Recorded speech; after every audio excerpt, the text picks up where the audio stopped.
Chelsea versus Arsenal? No way can that ever be a meaningless game. This game is important. Whether you like it or not, we need to get our revenge. Let's get into it. January, they absolutely humiliated us. That 3-1 win still hurts in here. I'm not gonna lie to you, it still hurts. I still remember it. They still bring it up any opportunity they get. So, it's about time we get our revenge. It's about time we absolutely kick them when they're down, because that's exactly what they are. They are down. This game means a lot to all Chelsea fans. This game for me is the biggest game of the season. Every time the fixtures come out, Arsenal versus Chelsea, Chelsea versus Arsenal are the first fixtures I check. Those games mean the most to me. I hated them when I was growing up. I hate them now. It don't matter how bad they are, I will always hate them. It's just one of those things. I'm sorry. But hit the like button, subscribe to the channel, and in today's video, we are going to be covering the press conference for Thomas Tuchel, and we will be looking into the predicted lineup, and I'll give you my score predictions. So stay tuned, let's get in. So, the video today is an interesting one, and Thomas Tuchel straight off the back says about the team news, and he says, look, Kovacic is out the game, Andreas Christensen is out, they're fighting to be fit for the FA Cup. Christensen's season is not over. He gives him a lot of credit, a lot of plaudits,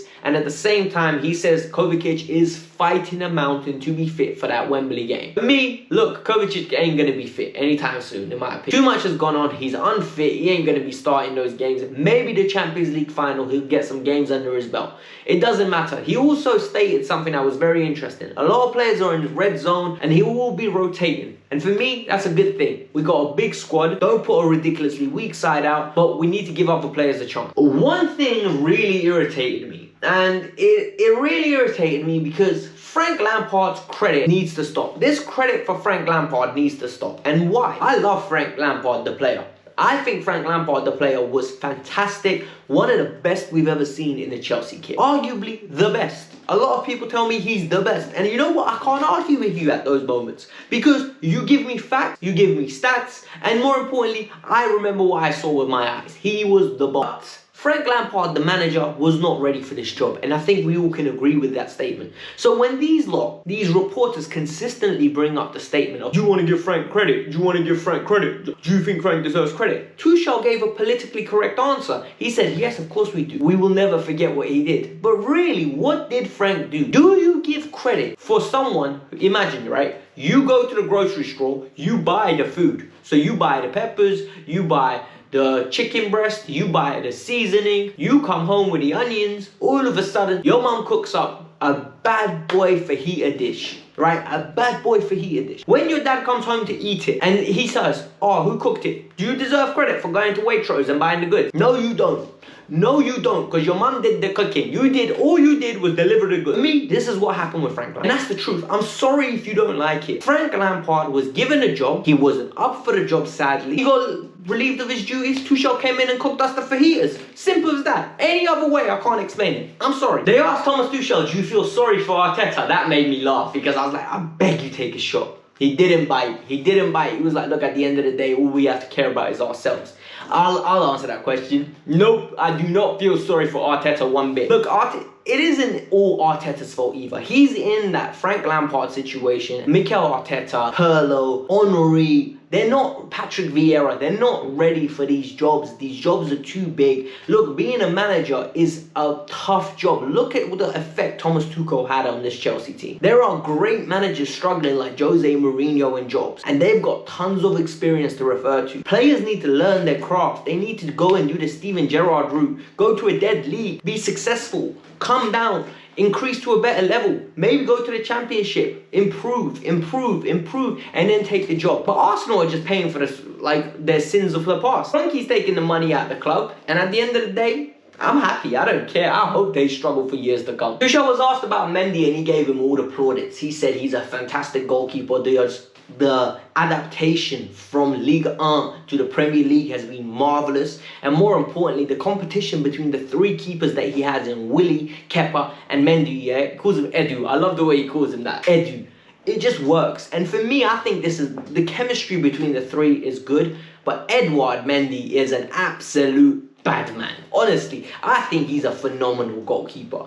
Based on this season, I have not seen too many faults in his game. The faults that I have seen is to do with his kicking. Yes, can his kicking be better? Yes. But his catching's on point, his shot stopping is on point, his spatial awareness is on point, his command of his area is on point, and he speaks. I like goalkeepers that don't shut up. I need you shouting at your defenders, and if you have to come, knee one of them in the face, bruv, if you have to catch that ball. You are in charge of your box, big man, and it's your box. Take everyone out. They asked Thomas Tuchel as well, and this was very interesting. Is this the biggest 3 games of your career coming up? And he said, you know, the biggest 3 weeks, and he said, I can't say that. And you know what? That's such a vague question, but it's a very good question, because if you think about it, he's been in positions with PSG where he's Champions League final.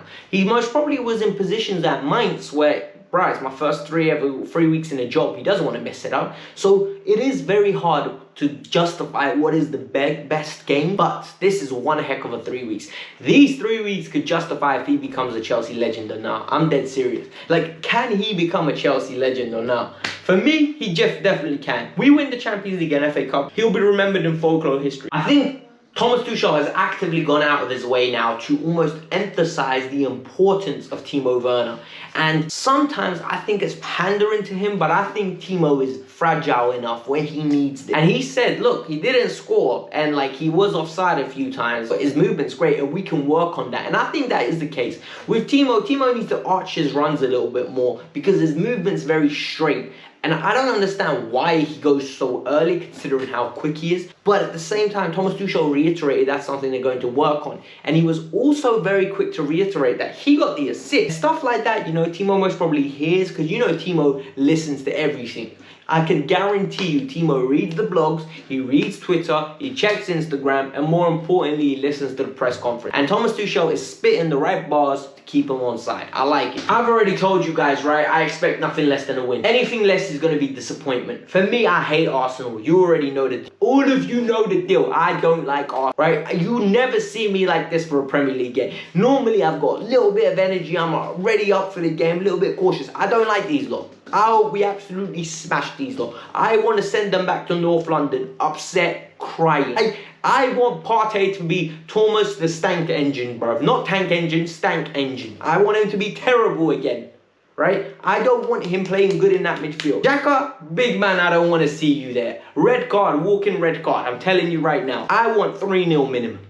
I want a convincing victory. I'm going to be having the stream of AFTV in the background, and I want to see a tie go, where's the card? Where's the card? Where's the card? Robbie, where's the card? I want to see it. I want to see it. So 3-0, that's my prediction for the game, but these are the boys that are going to help us achieve. Boys and girls, the rotation happened already on the weekend against Man City. I don't think there's going to be much rotation into this squad. I think it's going to be a very strong team. The team that will be in goal. In goal, we're going to go with Edouard Mendy. I think Kepa's going to play the final, but I think Mendy's going to play this game. I would want Mendy to play the final personally, but I don't know what Tuchel's going to do. Then, the back 3 is going to be simple. I think Azpilicueta is going to get rested. Because Azpilicueta is getting rested, Zuma's going to go in the back 3. He'll be on the right-hand side. Thiago will be through the middle. And on the left-hand side, it will be Antonio Rudiger. The back 3, the wing-backs are going to be simple. Ben Chilwell will come back into the team after Marcos Alonso's cameo, and where he scored the winner, but I think he'll be a left wing-back. Callum Hudson-Odoi will get the start. And I'm dead certain about this now, you know. I think Callum deserves the start and needs the game time as well. Because there's only so much you can keep the guy happy. He will get the start at right wing back. A midfield 2 of Billy Gilmore and N'Golo Kante will be in that. I think Jorginho is going to get rested again for that final. Then, if you start looking at the front 3, Mason Mount will come back in. Mason Mount didn't play on the weekend at all, wasn't even in the matchday squad. So he should be fully recharged like a Duracell bunny that he is, with 2 cans of Red Bull that he's going to drink. He will be ready, all right? Number 9 will be Kai Havertz playing in that false 9 role. He has been fantastic in recent weeks, and for me, he is the player that needs to play, and if he plays well, we will win this. In behind, it's all your lover boys with Hakim Ziyech, in my opinion, who will be not starting, by the way. Not starting. I think Christian Pulisic will start this game. Christian Pulisic will need to get another 90 minutes under his belt. I reckon his pace and ingenuity will be important, so I'm looking forward to it. But let me know in your team in the comments below, guys. I think it's important. Hit the like button, subscribe to the channel, and yeah, peace out. I'm out. See you for the match review tomorrow.